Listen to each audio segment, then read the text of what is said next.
दोस्तों, यह तो आप सभी जानते हैं कि रामायण के अनुसार राजा दशरथ के 4 पुत्र थे। पर क्या आप जानते हैं कि इन 4 पुत्रों से पहले दशरथ जी की एक पुत्री भी थी? आइए आखिर जानते हैं भगवान श्री राम की बड़ी बहन और राजा दशरथ की वह पुत्री कौन थी जिसका जिक्र रामायण में जैसे कहीं छुप सा गया। जय श्री राम। आप देख रहे हैं अमिता धार्मिक ब्लॉग। तो चलिए कर लेते हैं धार्मिक बातें। दोस्तों, भगवान श्री राम की बड़ी बहन और राजा दशरथ की पुत्री का नाम शांता था।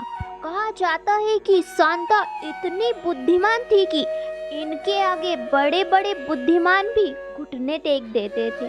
दोस्तों, कई लोगों के मन में यह प्रश्न उठता है कि आखिर भगवान श्री राम की बहन शांता का जिक्र रामायण में क्यों नहीं मिलता?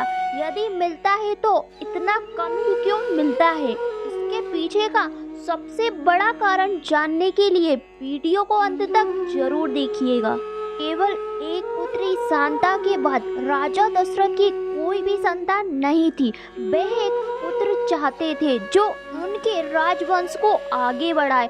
सालों बाद भी जब राजा दशरथ की कोई संतान नहीं हुई तो वह पुत्र का मैष्टि यज्ञ कराने के लिए श्रृंग ऋषि को आमंत्रित करते हैं। यज्ञ कराने के बाद श्रृंग ऋषि रानियों को प्रसाद खाने को देते हैं और इस तरह अयोध्या के 4 राजकुमार राम, भरत और जुड़वा लक्ष्मण और शत्रुघ्न का जन्म हुआ।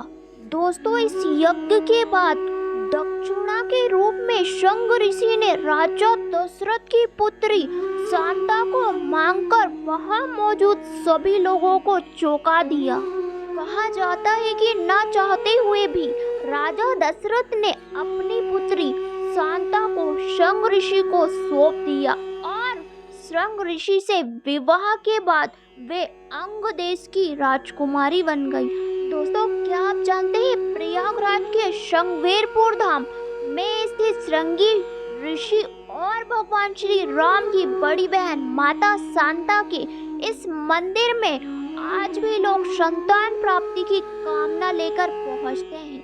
मंदिर के पुजारियों का कहना है कि आज भी सच्चे मन से जो लोग यहाँ पर पूजा अर्चना करते हैं उनकी संतान प्राप्ति की मनोकामना जरूर पूर्ण होती है।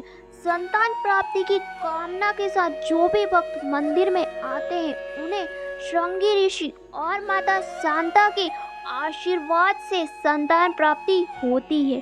कहा जाता है कि जिस समय भगवान राम, लक्ष्मण और माता सीता के साथ वनवास जाने के लिए श्रृंगवेरपुर पहुंचे थे, तब माता सीता ने श्रृंगवेरपुर के गंगा तट पर माँ गंगा की पूजा की थी। तब माँ गंगा ने उन्हें प्रकट होकर आशीर्वाद दिया था कि जब तक गंगा और यमुना की लहरें बहती रहेंगी तब तक उनका अखंड सौभाग्य बना रहेगा। दोस्तों, अगर वाल्मीकि रामायण की माने तो उसमें कहीं भी भगवान श्री राम की बहन शांता का जिक्र नहीं मिलता है।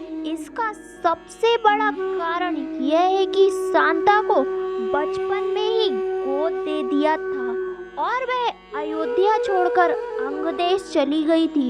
यही कारण है कि रामायण में उनका कोई जिक्र नहीं मिलता है। तो दोस्तों, रामायण का यह सुंदर प्रसंग आपको कैसा लगा कमेंट में ज़रूर बताइएगा और हमारे चैनल पर आगे भी बने रहने के लिए चैनल को अभी सब्सक्राइब कर लीजिए। फिर मिलते हैं एक नई वीडियो के साथ, तब तक के लिए जय श्री राम।